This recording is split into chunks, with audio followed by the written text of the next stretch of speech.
أعوذ بالله من الشيطان الرجيم. بسم الله الرحمن الرحيم. So, in our journey through the Quran, we've talked about the open heart, right? But now we have to look at its opposite. And the Quran, it doesn't really debate this. It just announces it as a profound and frankly tragic reality. We're talking about the sealed heart. And I just want to mention, all the insights we're about to explore have been beautifully put together by Mir Ali Shah for the Living the Wisdom of the Quran podcast. It's some really deep stuff, and it's a true privilege to get to share these reflections with you. All right, let's really get into it. The way the Quran introduces this idea is key. It's not trying to persuade anyone, it's just stating a fact. We're talking about a state where it's not that the truth is hard to see. No, it's where the rejection of that truth has become this fixed, unshakable part of a person's very being. So, where does this all come from? Let's go right to the source and see how it builds. We're turning to the second chapter of the Quran, Sūrah al-Baqarah, and we're zeroing in on verses 6 and 7.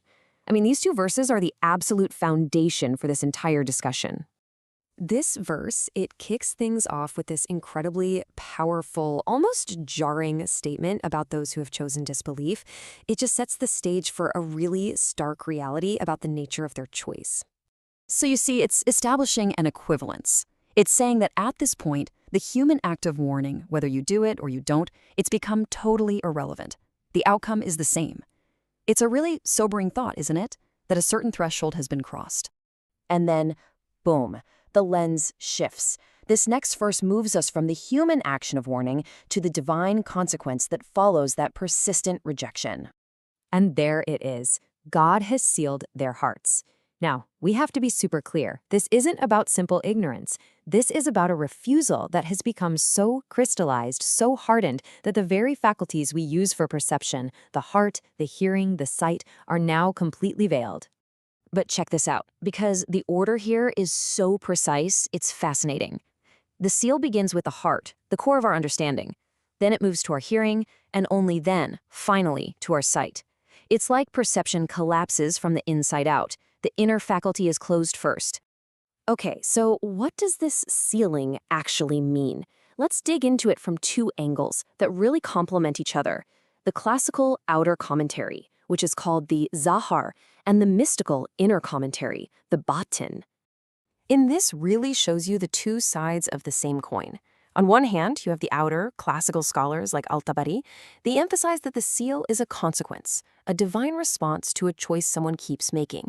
So God isn't just arbitrarily blocking someone, he's honoring the closure they themselves have chosen.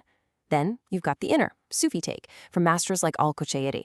They see it as the tragic final stage of a spiritual sickness, when the heart has turned away so many times that guidance just sounds like background noise. And wow, the great Sufi master Ibn Arabi just perfectly captures the inner state with this phrase. He says, what seals the heart isn't doubt, not at all. It's an arrogant confidence. It's a certainty that has no humility, no sense of awe. It's the ego basically preferring to master the world rather than stand in mystery before the divine. Okay, let's peel back another layer here, because this ancient concept has some really fascinating dimensions when you look at it through the lens of symbolism, and believe it or not, even modern science. The key Arabic word here is khatama, which means to seal, right? To put a final mark on something. But in some mystical traditions, like Abjad numerology, words have these hidden layers of meaning. So in this system, the letters of khatama, khla, ta, and mim, have numerical values, 600, 440. Add that up, you get 1040. Then, when you reduce that number by adding its digits, 1 plus 0 plus 4 plus 0, you get 5. And in symbolism, the number 5 often represents structure, a foundation. So here's the crucial point. The structure itself isn't the problem. Our beliefs give us structure. They give us stability. But when that structure loses all its flexibility and just becomes rigid, it transforms. The very thing that was a sanctuary becomes a prison.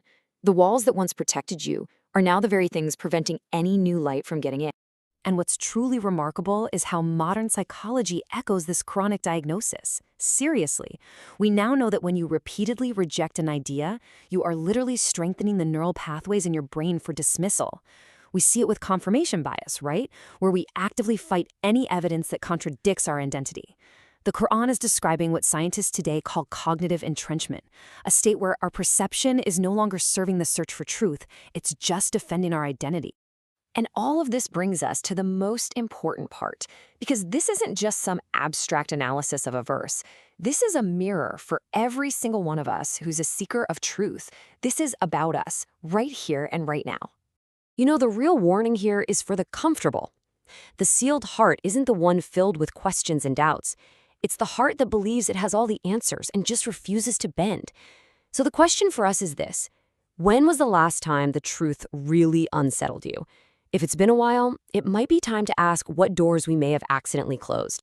And that leads us to a humble prayer, a supplication for ourselves, a prayer to the opener of hearts, asking to be saved from a certainty that has no awe, and to make sure that what we think we know never ever replaces our ability to truly listen.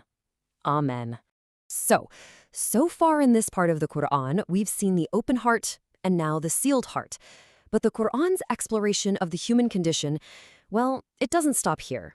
There is another state we have to consider. And this leaves us with a final, thought-provoking question as we look ahead.